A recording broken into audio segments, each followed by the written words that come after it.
community of members, coaches, and professionals working as a team of like-minded individuals in constant pursuit, connecting this exclusive group with the tools and resources they require to live a high-performance lifestyle, conquering what life has thrown at them. We are Living the Fit Life. Welcome to the Living the Fit Life podcast, episode 24. Thank you for joining me today. Whether this is your first time, second, fifth, or 24th episode, thank you very much. We have such a fun show for you today. I have two reasons for the excitement in my voice. One, our very special co-host, Dad Bod Wad Bod, Ian Childs, is back today. Ian, how's it going? Wah, wah, wah, wah. I'm here in the house. Wait. I'm back. Happy to be back for another guest spot for sure. Awesome. Yes. Sound the alarm, because reason number two, we are joined by Heber Cannon, part of the Buttery Bros, director, creator, ambassador of CrossFit, entertainer, a super fit human, creator of the CrossFit documentaries. Super cool dude. I'm super pumped to have you on the podcast. Heber, how's it going? Good, guys. Pleasure to be here. Thanks for having me on the show. Awesome. Thank you so much. And yeah, so Heber, this podcast is about living the fit life. It's, as you sort of know, it's not just about fitness or CrossFit, it's a lifestyle, right? And it's about fitness, recovery, nutrition, something we call the X factor, which is sort of structure and planning and goals. And our community is filled with CrossFitters, endurance athletes, and it's not just about fitness, it's about how we incorporate all of this to sort of change our lifestyle and help us become better humans, achieving sort of greatness, if you will. And so yeah, myself and Ian we watch the Buttery Bros show. We're big fans, and we were really sort of noticing, you do such a great job sharing stories of other people, and we wanted to hear more about your story and how you sort of embody this living the fit lifestyle. So we wanted to dive into that. So maybe Ian, you can kick us off by sort of sharing how we got this whole thing started. Like, how did we sort of get here? Totally. So a couple of weeks ago, actually, like I kind of mentioned before we started recording, it was undeniable the changes that we've seen from you over the last year, Heebs, and it's just.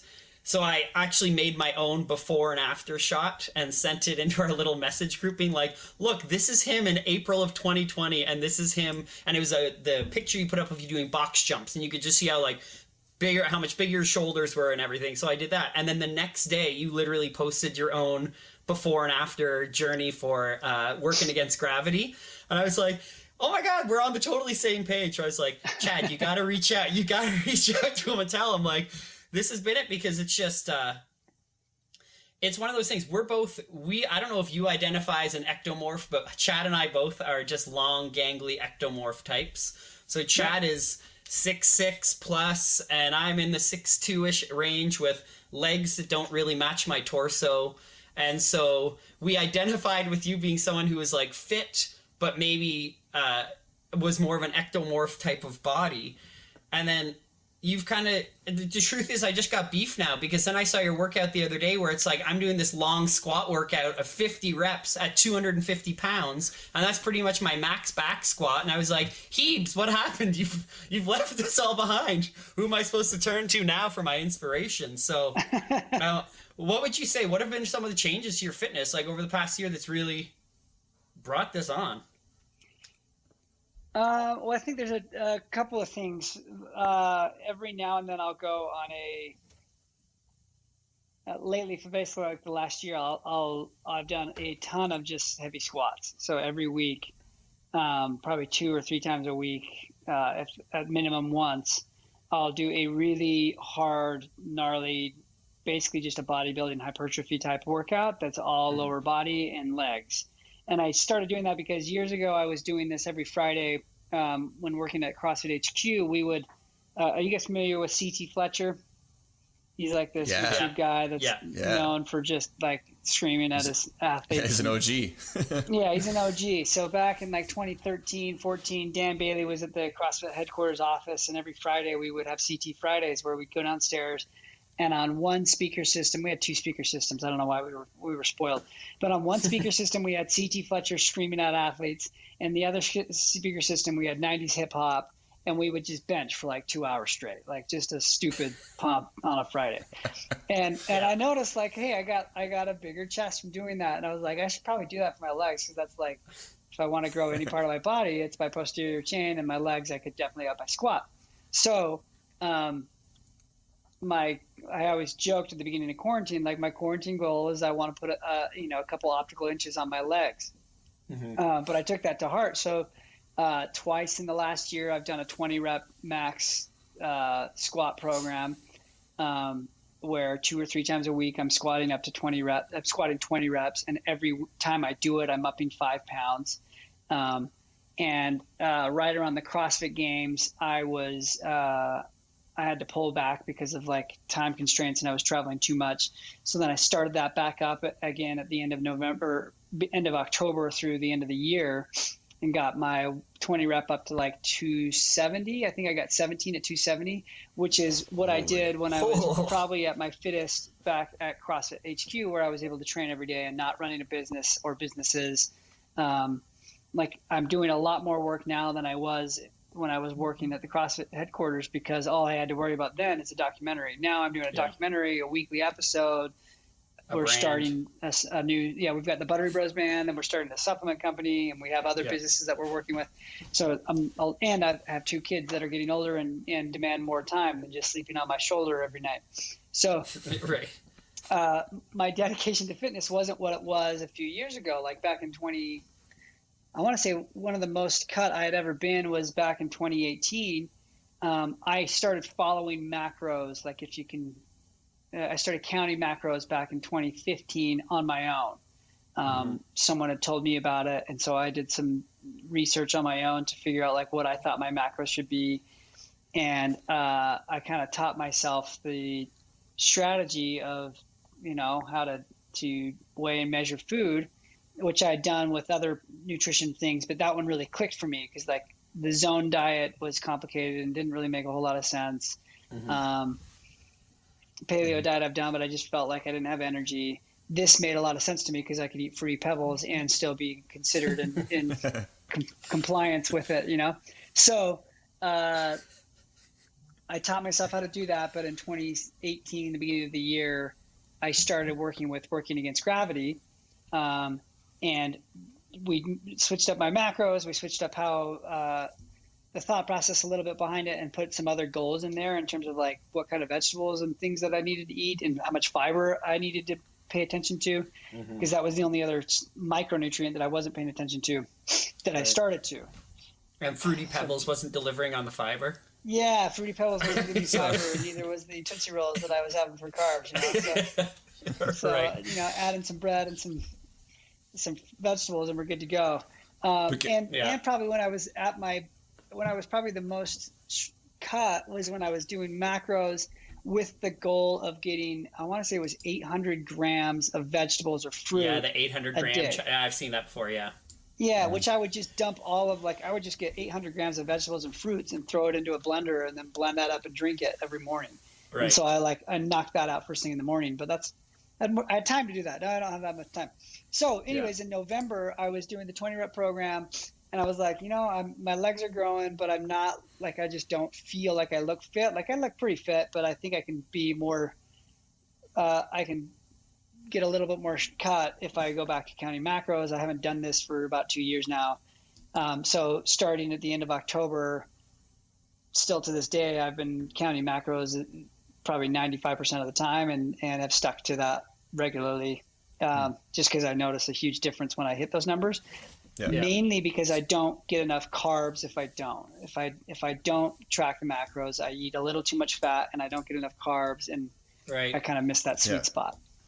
I feel like that's the hardest part, right? Because I had come from an endurance background, so then it was just like I'll eat pizza and pasta and whatever carb I want because I'm training 4 or 5 hours a day. So it just didn't matter. Everything went in hot, or everything went into your body and it just burned it all off. But now, I feel like carbs are the one that's so easy to skip out on, because you're like, I need protein, I need to get jacked, I need fat because I need this. But then it's like the carbs becomes one thing. Sorry, Chad, I didn't cut you off there.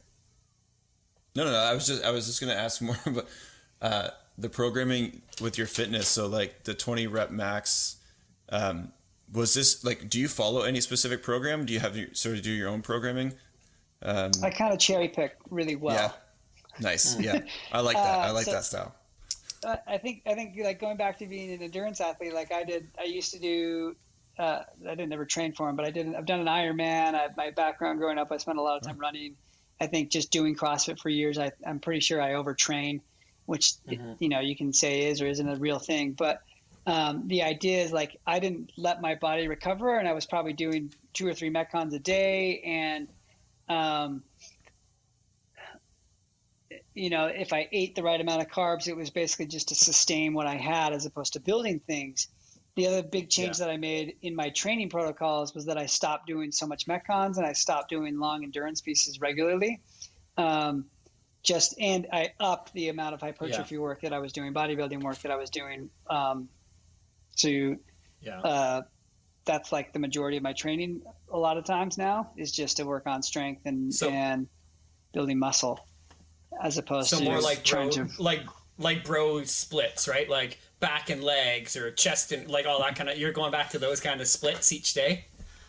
Not like, I don't even do splits. Like I just do legs, and then I'll do, you're just like, today is legs. Yeah. Like today we'll see how I feel when I get to the gym, but I'm kind of recovering from a 10-day travel sprint that we went on last week. So today, cool. Like if it's leg day, it's leg day, and I might do a short Metcon, but usually that's a frustrating experience too. Like right. If I'm doing a Metcon, it's because somebody's talking me into doing it, and I don't really want to. Now, have you felt as you've moved, like as the Buttery Bros brand has now grown, and now you're more in front of the camera, like that's before you're behind the camera. Now you're more of a presence in the fitness space. Do you feel like? Are you getting more people reaching out, being like, what are you doing? What is your training? Like you're becoming more of someone who people are relying on for actual fitness advice. Do you feel that shift in you personally? I mean, yes and no. Like we're not like, we don't, like I'll put up what workouts I'm doing. I'll post about my nutrition like I did the other day. But I'm not touting like I'm a fitness coach, and so follow me to get the best advice. We're more of the lifestyle side of things of like, yeah, we're going to work out, but we're also going to make working out look fun. And then we have other activities that we want to do. And so I don't try to be a coach, because that's just not, I don't want to geek out and write up programming. And usually when I get to the gym, I'm just kind of like shooting from the hip and seeing how I feel. Right. Yeah. That's fair. That's super cool. What got you to CrossFit? Like what type of training were you doing before you were introduced to CrossFit? Growing up in high school, I was, I'd go to school, I'd get home from school, and I'd either go to the swim team, or to cross country, or to basketball, or to some sport. And then I'd go to the other side of town and I'd work out at a boxing gym, just throwing punches and haymakers at a punching bag for a while. And then I'd go home and I'd lift weights in my basement. That was basically just benching and curls and tricep extensions. Very, very little lower body stuff.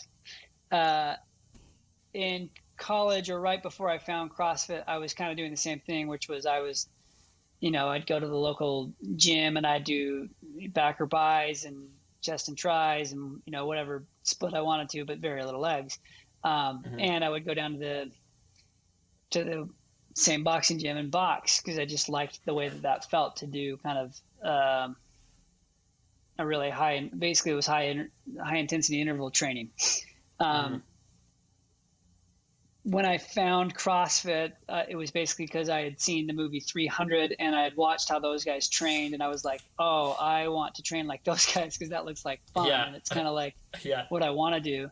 And a few months later, my buddy Ben Hollingshouse introduced me to CrossFit. He had lost a lot of weight, and he showed me a picture of his home gym, and I was like, that looks like the gym they had in the movie 300. I want to come. So the next morning I went, immediately fell in love with it, and started studying the theology of it, I guess, if you will. Like started studying the CrossFit Journal and articles about what is fitness, and I was like, oh, this clicks. This makes so much sense to me.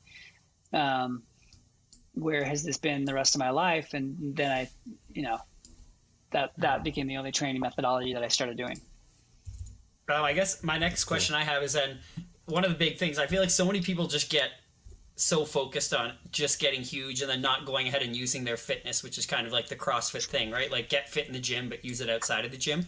So I saw that you ski a lot or through the winter. What else do you guys do? Because I know Utah obviously got nature's playground at your disposal there. So do you mountain bike in the summer? Do you do any other stuff outside or? Yeah, I try to, especially for on-camera stuff. Like it sounds dumb to say that you're just doing it on camera, but it's a lot more entertaining to film things that are not just in the gym. So visually, you're doing all kinds of stuff. But like I try to, in the winter, I skied 30 days last year, last season. Summer, I love water skiing. I got into mountain biking at the end of last year. I need to buy a mountain bike, but they're hard to find. I've done triathlons. I've done road biking, mountain climbing. I think we might hop in with a project on some big climbs here soon. But yeah, I try to use my fitness as much as possible in and out of the gym. And if I tend to, like, if I go skiing all day, I'm still like, I really want to get into the gym and still get a quick, something. Yeah, for sure. Are you going to try and land like Alex Hanold and bring the cross branding with, what was that, Free Solo, his movie? Get him in on one of your episodes? Yeah, I think we have some mutual contacts. We've recently talked about trying to do something with him and some other, like for our show, like we try to always not just have CrossFitters. Like for every 3 CrossFit episodes, I like to try to at least have one that's completely outside the realm of CrossFit.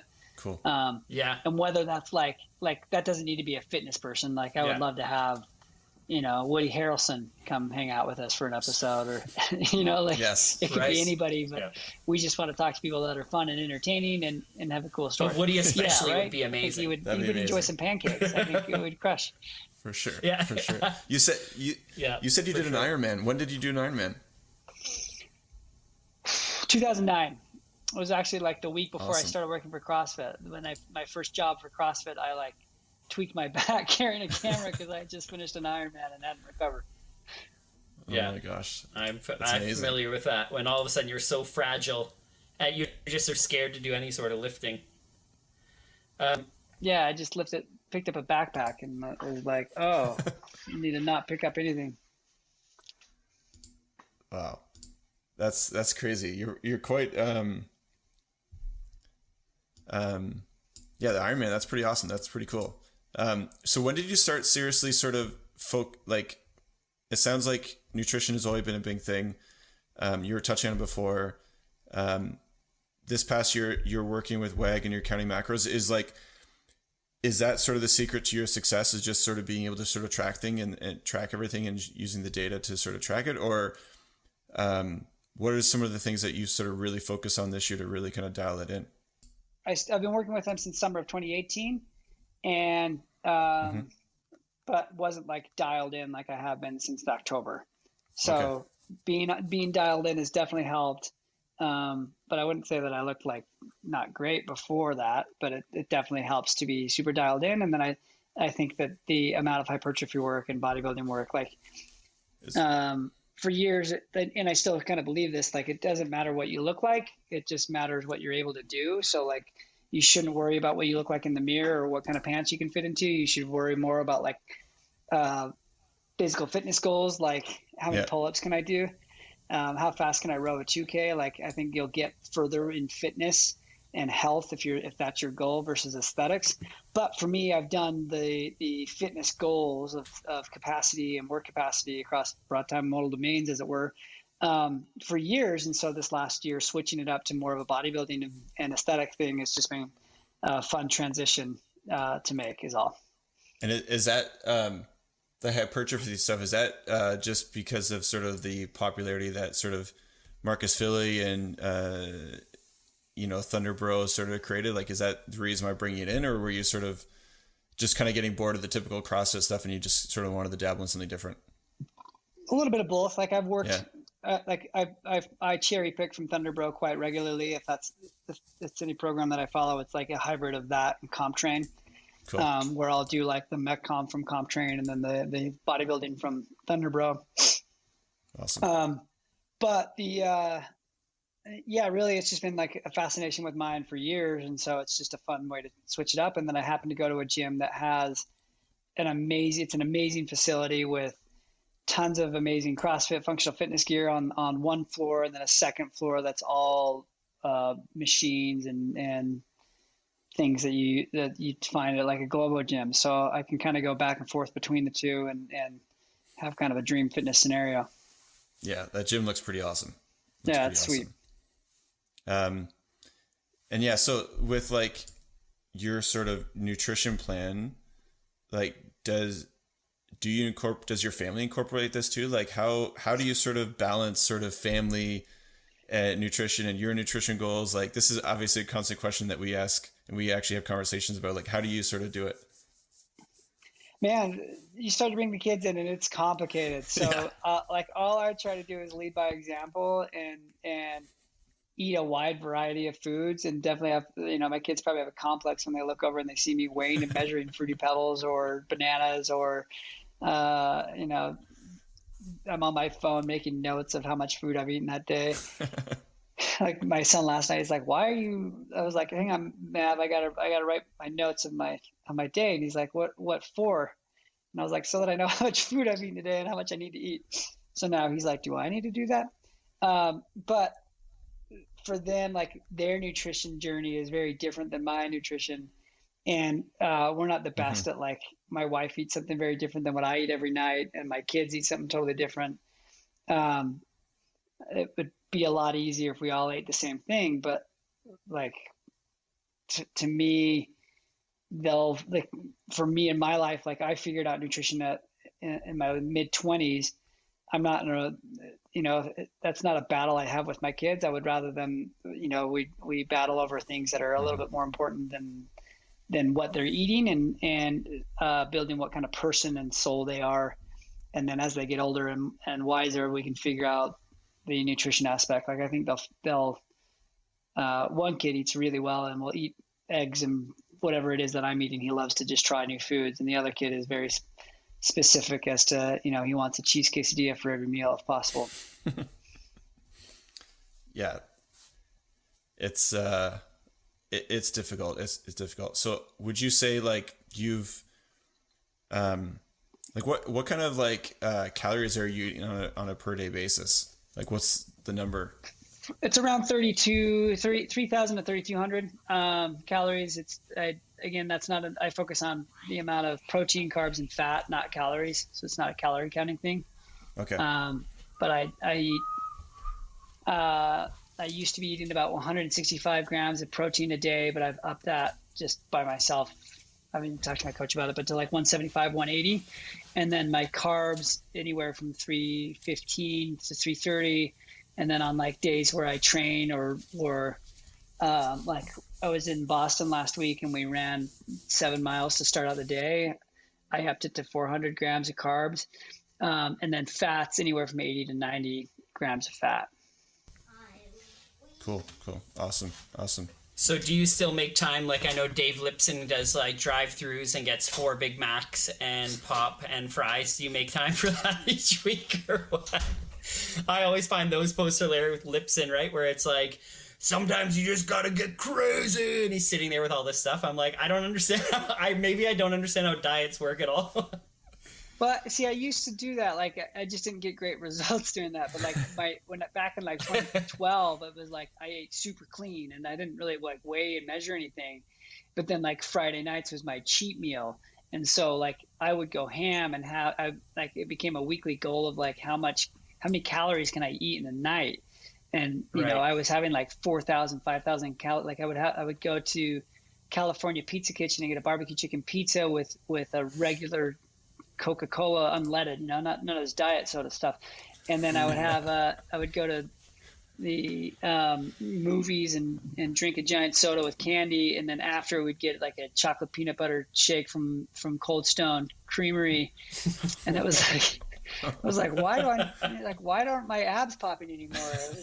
It wasn't it wasn't healthy, and B, but it was a lot of fun. So now like I'm totally content having like a bowl of Fruity Pebbles, and then sometimes my macros allows for like a half a pint of ice cream, or like I'll weigh my ice cream and get 70 grams of this particular flavor, and that's like enough of a nightcap to curb my sweet tooth. Right. And then I'm able to not have to have the craving to do that. He's also doing very different dieting. I think like bodybuilders have like if you're trying to do bodybuilding, you're doing massive depletion cycles, and that's not something that I've been doing. So it has a different effect for me. But like when we're on the road, like last week, so we're on the road. I had McDonald's twice last week, and I was like furious. I think it was 3 times. Like I was furious because we landed in Des Moines, Iowa, and nothing was open except for McDonald's right by our hotel. And I was like, okay, I guess I got to get a double Big Mac and cheese.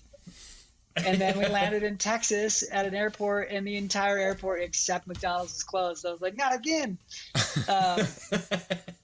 But like, to justify it, on both of those days, I had not eaten enough food because we'd been traveling and didn't have access to food. So a lot of times if I'm having something like that, it's because I haven't eaten the rest of the day. And at that point, I'm just trying to not lose calories or macros at all, because I have to, if I have to eat 80 grams of fat, sometimes it comes in one meal. Yeah, that's right. And that's the hard thing, right? It's like, I feel like you get so locked in on, I know for myself personally, it's like, I got to do this. I want to eat clean. I want to eat this and that. But sometimes the calories end up being most important, especially I know for someone with my body type. Like if I, like you said, you went for a 7-mile run. I kind of joke about that. If I went for a 7-mile run, I would just drop 5 pounds in the span of that one single run. It just falls off. It's unbelievable. Right. And then I spend the rest of the day eating bread and peanut butter. Yeah. Yes, it's hard for some of us. This is, oh, darn it, it's so hard to put on weight. But like, it's a blessing and a curse, because those of us, you always want what you can't have. So totally. I work, like, I know the heaviest I've ever been is 175 pounds. I can't even get close to that now if I work out. And to get there, I had to have the worst diet. I've done it 2 different ways. I had a really terrible diet and like basically was probably diabetic. And got to 175, and it didn't look good. I just was heavy. And then I did it a different way where I got up to like 170 by kind of doing the same thing I'm doing now. But like people may have noticed that people keep not all the time, but I get a message every now and then that's like, hey, how much weight have you put on? How much muscle have you put on?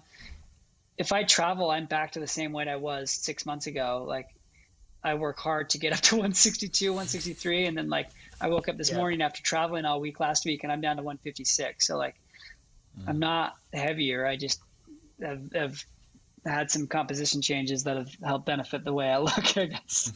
Yeah, for sure. And it's been noticeable. Like even Marsden last week, I guess in last week's episode's like, has anyone looked at this guy? Look at this guy. Like, it's something that people are talking about at this point, because it's become so noticeable. And it's funny you say you started with WAG again in November, did you say? Or was that the timeline? Well, I was telling Chad, like I've always been with WAG, and I've reported it weekly to my coach, but my my conversations were more dialed around like lifestyle, and she at one point she like turned off my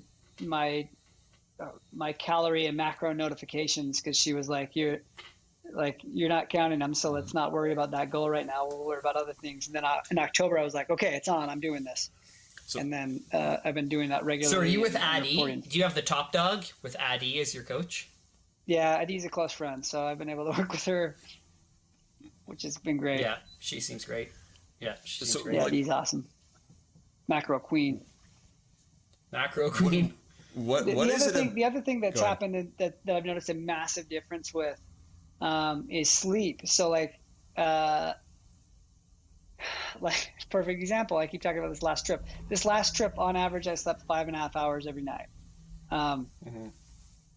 For the majority, like for 2020, my goal was to sleep 30 minutes more than I did in 2019 on average. So on average, my sleep in 2019 was 6 hours. 2020, I got that up to 6.5 hours. And this year, like if I don't sleep 6.5 hours, I make myself do 50 burpees as a penalty the next day. But even for like if I haven't been traveling or if I'm not traveling, my goal is like 8 hours. And that's made a really significant increase in the way I feel throughout the day. That's a good segue, because I was just going to ask you about recovery. Because yeah, like fans of the show know that you guys have really dived into Whoop and also Beam. So yeah, so like you've obviously get your Whoop data, Whoop. Yeah, swipe up, get your hand. So yeah, so what started the conversation about how you started focusing more on recovery? Like obviously when we first start, like typical CrossFitter, you know, they buy a foam roller, they do some foam rolling, maybe at the very least. But I feel like in the past few years, recovery tools have become much more popular, much more important, and the education around them has been really good as well. So like, when did you start thinking about recovery in the greater scheme of things, and then sort of like, what are some of the specific things that you do to sort of really help you? You know, I go back and forth with some of that stuff where I'm like, what is actually helpful and what metrics do you use to record it? So like, for me, like I remember Kelly Starrett, I don't know if you guys are familiar with him, but he used to do like a daily video on stretches that he was recommending people do. And those were great. And so when I first started CrossFit, I was following that, and I was trying to be a supple leopard, I think was his term. Yes. But I'm not very flexible, and that didn't always go well. But like recovery has been a huge discussion point in CrossFit since I remember started working for the company, because everyone's just looking for that like 1% thing that they can do to make them better in any aspect. And so with I think just over the last few years, because of the amount of people doing CrossFit and the research that people have been doing and testing, like every one of us is basically a scientist making our own anecdotal notes about like what works for this person, what works for this person. And just having that big community to do that has led to some really cool discoveries, like I'm fortunate enough to work with Whoop, and the data that they're able to provide you and the metrics that you can get from those make it really easy to find ways to increase recovery on a very visual level with your day strain and then your HRV and how much you're sleeping. So basically, it's been something that has been a discussion definitely in the CrossFit community for years, but I feel like more recently it's become way more dialed in and accurate as to what works and what doesn't work. For us, like anytime I can, I'll try to do a lot of recovery, but honestly, like a lot of my time is I'm not able to do that. I would rather work out than stretch, and I would rather spend my time with my kids than go take an ice bath. But it's also because I don't have an ice bath available ready to me. But you know, like recovery, you get out of it what you put into it. And so if you're able to put more time to it, great. Probably when I was at my fittest, I was doing body work once a week and ice baths regularly. But now I can't remember the last time I had body work done on me. But I do try to stretch and use GoWOD, and I take Beam every night before I sleep, and then I accurately measure my sleep and how I'm feeling with my Whoop regularly. Right. And when the kids walk on your back, that doesn't count as body work? Because I get a lot of that. No, yeah, if they do that, or if they jump off the couch onto your back, that's a boost. Yeah, especially when it's unexpected, that always helps. It helps all the vertebrae down my lower back for sure. Yeah. Amazing. Have you found Beam made a big difference? I know a lot of people have now been switching over to Beam in the space. Like, are you loving it or what? Yeah, so they reached out to us and were like, hey, we want to do an ad with you guys. And we were like, we don't really believe it worked. So but they come back like 2 or 3 times. They're like, hey, we want to do this. We want to do this. We really like you guys. Because we met them at the New York Film Festival in 2019 with the Noble New York Film Festival. So we went out to this event, and they had a party where they announced this new partnership with Matt Fraser and a new product with him, and it was the Beam Dream stuff. And I remember in the car ride that night, driving somewhere with Amanda Barnhart, I was like, so you're with Beam. Does it work, or is it just snake oil? And she's like, in all honesty, like I've noticed a huge increase in my HRV and my deep sleep anytime I take CBD, or specifically if I take this Beam Dream stuff. And I was like, oh, interesting. And then I asked Brooke Wells the same question a few months later, And so on the third, I think it was the third time Beam reached out, we were like, okay, how about this idea? We'll set something up where we test it for a month. And if it doesn't work, then we're just going to part ways. But if we can track our data using Whoop, so there's actually some scientific backing to it, then we could do something with it. And so we did just that. We tracked our Whoop, and I had Beam for like every day of August. And then in September, when I got my monthly report from Whoop, it was like, yeah, there's a significant increase across 6 of the 7 metrics that they had. And the one that wasn't a huge positive was just a little lower. And that one, I felt like the variable could be any number of things. And so we were like, okay, it looks like it works. You've got that evidence and anecdotal evidence from other athletes. Now we'll promote it. I've also been with people that like, have been like, I don't sleep very good. I like a guest on the show, and I can't name them because they don't. Yeah. They've asked not to be named in this scenario, but they've been like, hey, let me try this Beam. They try it. They stole our stash the next day. And so like they're like, no, I can't ever sleep very good. And we're like, and then you're in your email, dear Beam, then, our stash disappeared. Yeah, exactly. And then I have to call Beam and I'm like, hey guys, I'm out again. So can you send this over to me? They're like, Heber, it's 1 a night, dude. What are you eating? What are you going through the whole box? What's wrong with you? Trying to double up, trying to get that huge round scoop. I'm surprised Brooke Wells even needs it. She's like a sleep queen. It's like her Whoop data is like, oh, I only slept 13 hours last night. Oh, it's too bad, Brooke. Yeah, Brooke goes into a coma every night. She sleeps. It's unbelievable. Like, Katrin showed me, like, we were just at CompTrain for a week, Monday to Wednesday of last week. And I was looking at her Whoop recovery scores, and mine were like 42, in the yellow, in the red. And every day she was like 85 to 93% recovered. I was like, what are you doing? And it was. She just smiles a lot. I think that's her secret. Yeah. Just a positive person. Yeah, unbelievable. Amazing. And yeah, another big aspect of sort of living the fit lifestyle is sort of what we call the X factor, which is sort of, goal setting, structure, planning, and then sort of executing the plan. Like, do you actively create goals for yourself? Have you done this in the past? Is this something you sort of do now? Yeah, I try to do goals. I'm not as good of a goal setter as I used to be. That's something that I definitely should do more of. But growing up, like, it was always like set a goal every New Year's and track it throughout the year. I just haven't had time to be that retrospective lately, but that's something that I know works really well. And if you want to do that, you should. Basically, my goals always come at a whim. And like at the beginning of the year, I was challenged to, like, there was a few different challenges where it wasn't like a goal to get somewhere, but like I just picked a lifestyle thing, which was like I have to sleep 6.5 hours. I need to not have my phone in bed, and I need to I can't remember what the third one was, but I think it was take a cold shower every day. And those 3 things, like, I just flipped the switch and said, okay, this isn't going to be a goal. This is just going to be a habit from now. And every time I don't do this, I'm going to do 50 burpees for each one of those things that I don't do.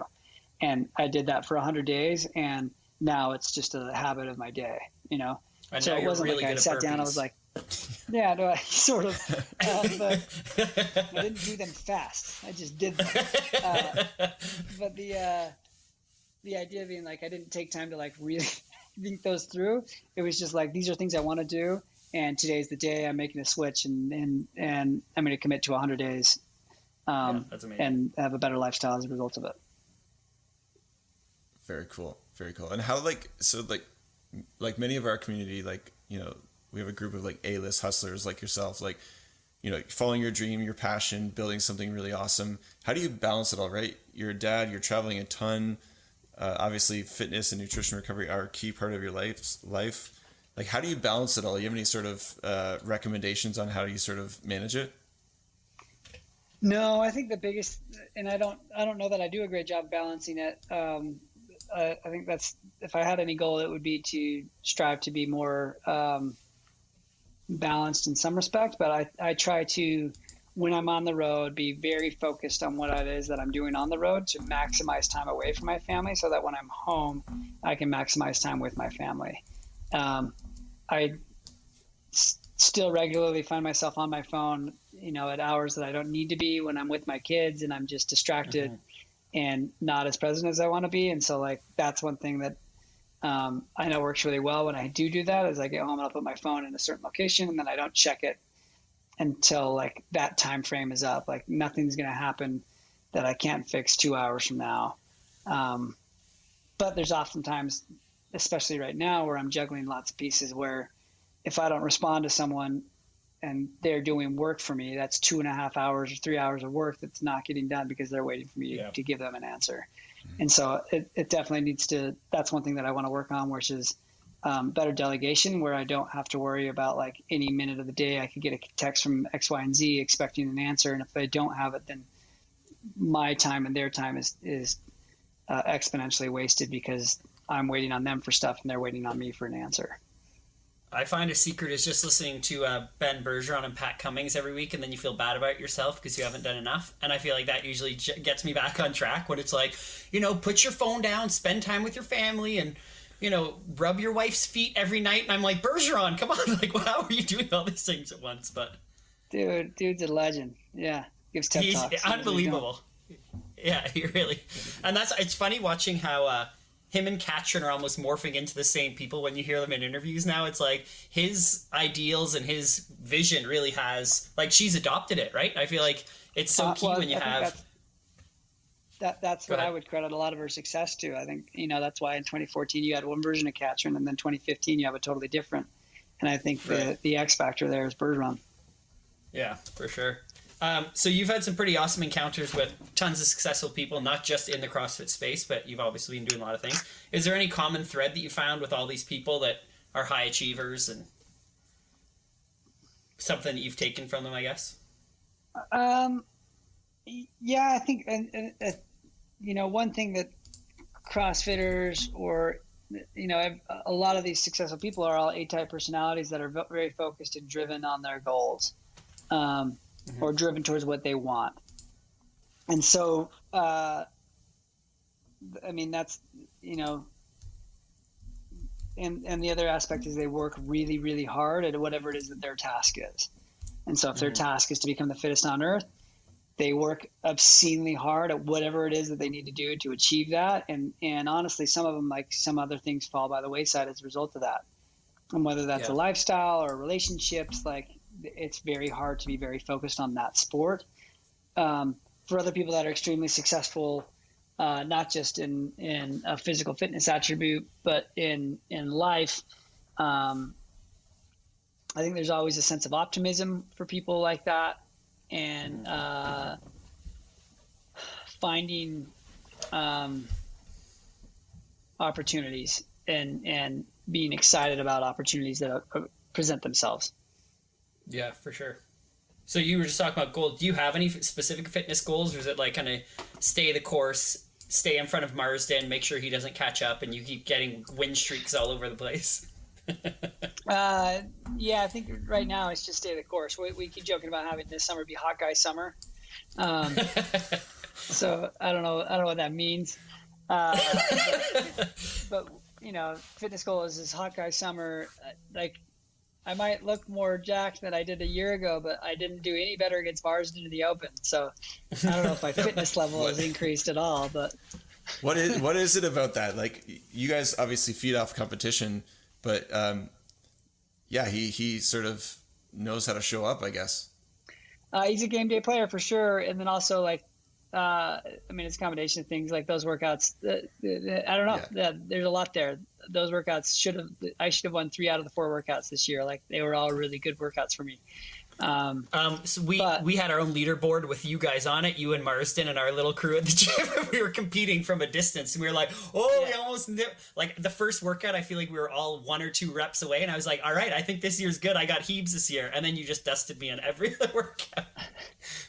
Yeah, the first workout I totally imploded, paced it poorly. The second workout I was like way too confident going into it.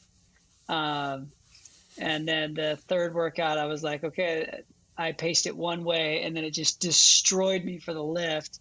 And then Mars and I actually didn't do it on camera, but we did it again Monday. It was the only time we repeated, and we both did the first workout like bored, essentially, like as slow as possible. And I finished probably 5 seconds behind where I did, but I lifted 50 pounds more because I had the actual energy to lift a barbell. So I probably suffered from just like trying to beat Marsden and going out way too hot. But that, like the second workout, I was so mad from losing the first one that I was like, this is a slow pitch right down the middle for me. I just have to knock this out of the park. And I went AWOL for the first 3 rounds and then totally imploded on the 40.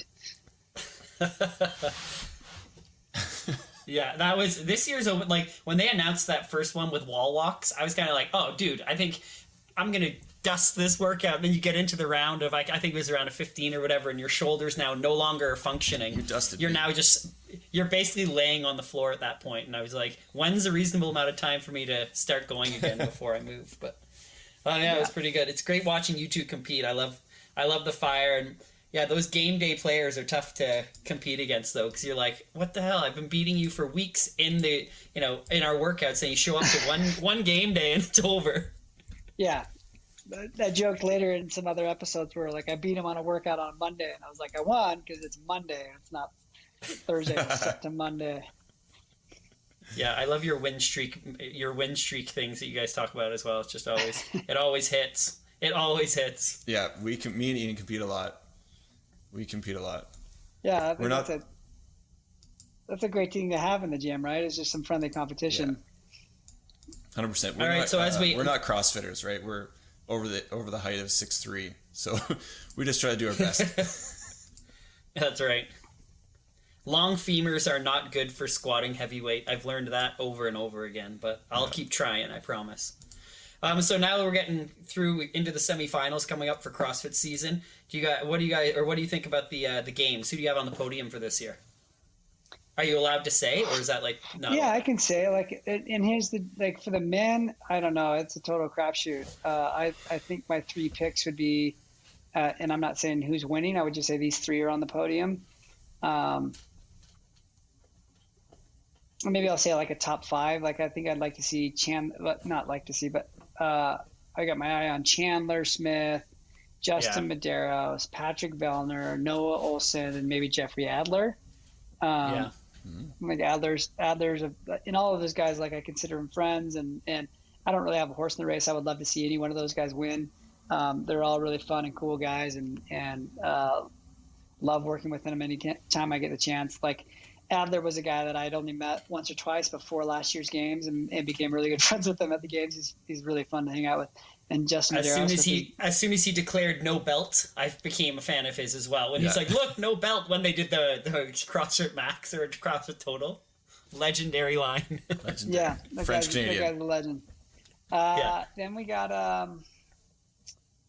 for the women, I think you got Tia. I think you got Katrin. It's a no-brainer. I think Amanda Barnhart is someone that, if everything aligns and she doesn't get, roll her ankle on an event, I think she'll be a huge threat. That's what happened to her in 2019. And then last year, I think didn't go very well. And then Carrie Pierce and Mallory O'Brien. I think Mal O'Brien is, even though she's 17, if she makes it to the games, she's got the right mindset. She's smart, and she moves incredibly efficiently for a 17-year-old girl. I just listened to Haley Adams on the Whoop podcast actually yesterday, and she sounds pretty confident going into this year. Like, she really feels like she can be one of the people coming into it. Haley's another one that's a huge threat. We have a teen here locally named Emma Lawson, who's at a gym, and she's been at the games for the teen competition. She's, I think, 15 or 16, and she is right in the main field. I think she's in the semifinals and looking like she could get the main field, and it's amazing watching these young kids now, like, especially on the women's side, right? There's like 3 or 4 teenagers on the women's side that are like outlifting veteran CrossFitters. Like, Lawson's one of them, Emma Carey's another one, and Mallory O'Brien. Yeah. I'm like, how is this happening where these girls have come in? You don't see it, like Dallin Pepper, and there's a couple other men from the male division that are doing things like that, but they're still, like, Dallin's 19, and that guy looks like he's been eating grass-fed beef for his entire life, like guy's ginormous. Yeah. Amazing. All right. Want to do some rapid fire, Mr. Mueller? Let's do it. All right.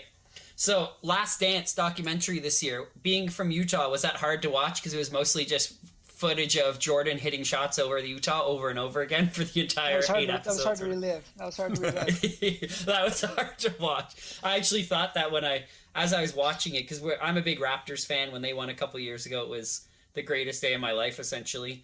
And I'm watching that back. I was like, I wouldn't want to be a Utah fan. Like, this is the biggest documentary maybe that's ever been made, and it's just for the Utah fans. Would not have been a fun experience at all. Yeah, it was and it wasn't. Like, it was fun to see my town on the big screen growing up, and like that was a really fun few years. Like, that whole series was just a fun to relive the 90s and early 2000s through the eyes of Michael Jordan and the film. It was really, I enjoyed it immensely. And the guy he gambled with backstage, his security guard, that guy was unbelievable. Right? Stealing money from his many buddies. I loved all the games. I was like, I cannot believe this happened. You are worth hundreds of millions of dollars and you're trying to take quarters off of like security guards in the building. It was unbelievable. What's your favorite product that you promote? I don't know. Like, I like all of them.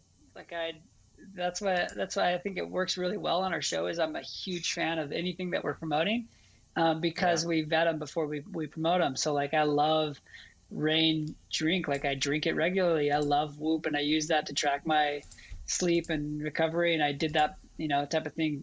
I've done that for a long time. Gymshark clothes. I love the Gymshark brand. I love the style of clothing, and it's something new and fresh. And I like the look and feel of them.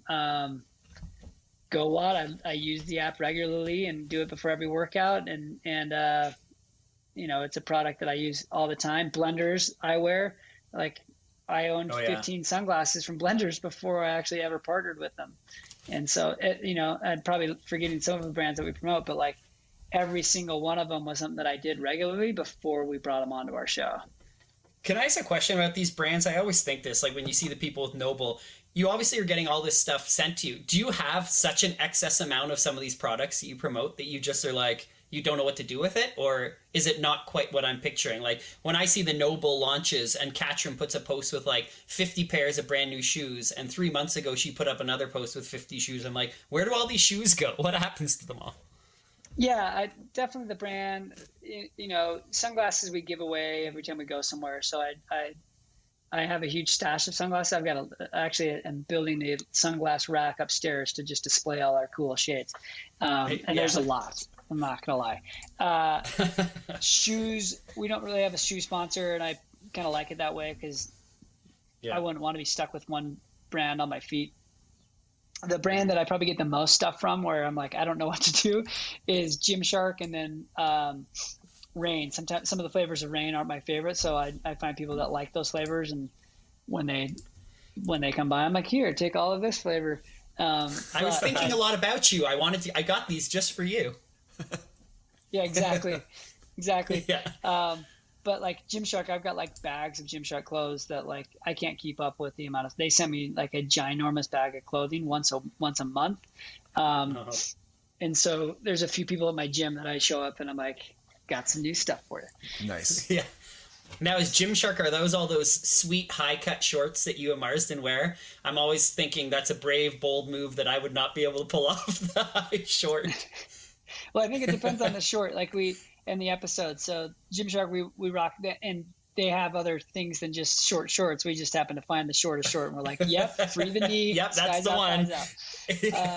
Yeah, and we could like, they have options where it's like at the 7-inch or the 5-inch, and I'm like, five. Yeah. Leg day, I want to show off my hard work. Hell yeah. But they do have other options. But there's a mix of there's a whole bunch of different shorts that we use. Majority of what you'll see us working out in lately has been Gymshark, just because they're fantastic. But we also have worn lately like Chubbies, and then there's this brand called Chesty that has some cool shorts, and then some Born Primitive shorts we wore. Like, their jorts are awesome. and then some others that we do small collaborations with. But the majority of what we're rocking is Gymshark and Chubby's probably. Dear Gymshark, make a 3-inch short from Marsden and Heaps. No, they did have one that was too short. It was like a runner short. And it was short, but the problem was it was too like wide. Like it was a wide girth around the leg. Yeah, I get it. All right, let's carry on. Pizza or burgers? And do you get your pizza from the same place that poisoned Michael Jordan before his Game 6? No, because he had it delivered. If I get pizza, I'm going into the restaurant. So yeah, okay, good. Smart. I very rarely order like Domino's or Pizza Hut, but probably pizza over a burger. All right. Star Wars or Star Trek? Do you prefer either? Star Wars, I'd probably be more familiar with. Mountains or beaches? Beaches. I live too close to the mountains, so I'd yearn for the beach. Yeah, mountains are gross. They're not worth it. Yeah. Best Jurassic Park movie? Definitely number one, and then Jurassic World. Fair. Least favorite movement in the gym? Pistols. And why is it thrusters? No, I get pistols. Sorry. It's pistols. I've got 2 legs. I'm gonna squat on both of them. Yeah, that's a good thing. There's no need. If you had to recast the Avengers with current CrossFit athletes, who would be Iron Man, Thor, and Hulk? And we can throw some like Black Widows or some of the girls. Just, gender non-specific here. Just give us some Avengers.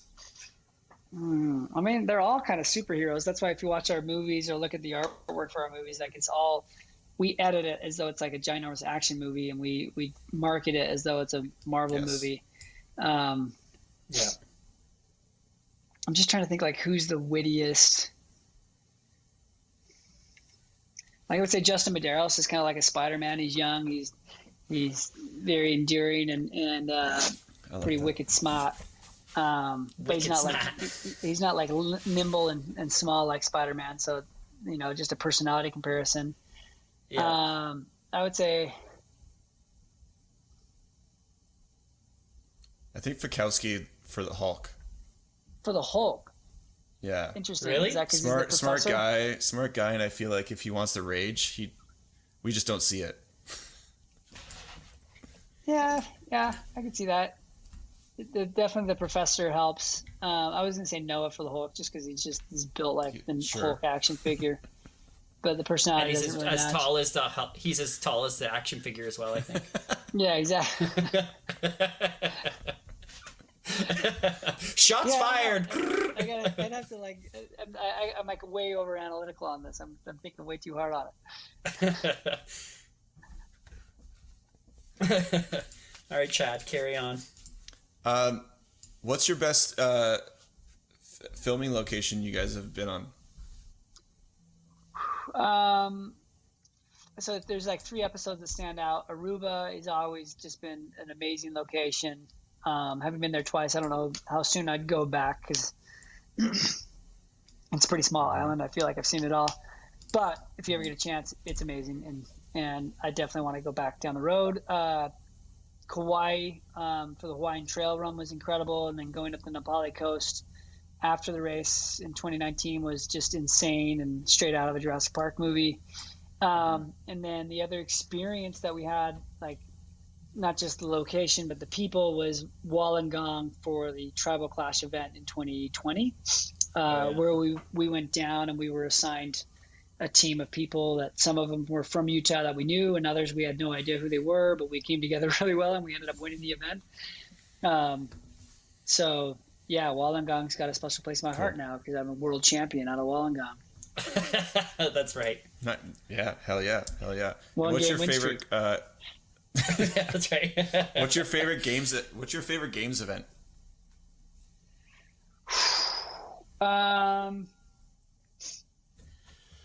I want to say a few that come to mind for me would be there's kind of different eras. Like I loved the Amanda workout in 2010 because it was like, wow, it shows that this is a really cool thing that can happen in a really refined space. Like they had gone from the ranch to at the time it was the Home Depot Center, and this event just looked super cool.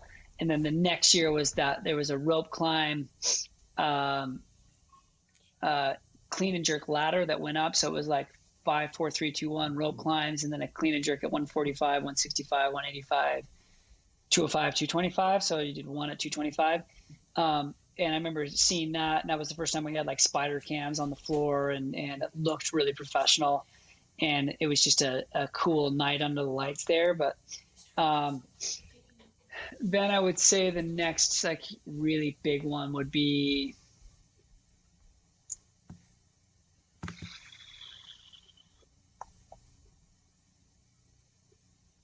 I don't know. I'd have to think through some of the more recent years. I thought the first workout of 2019 was a beautiful event. Just really, like it wasn't like a standout like win. Like Matt's performance on that workout was insane, but the actual like programming for the workout was very eloquent and awesome, and for what they needed to do with the field at that point was awesome. It was perfect. Yeah, super cool. Amazing.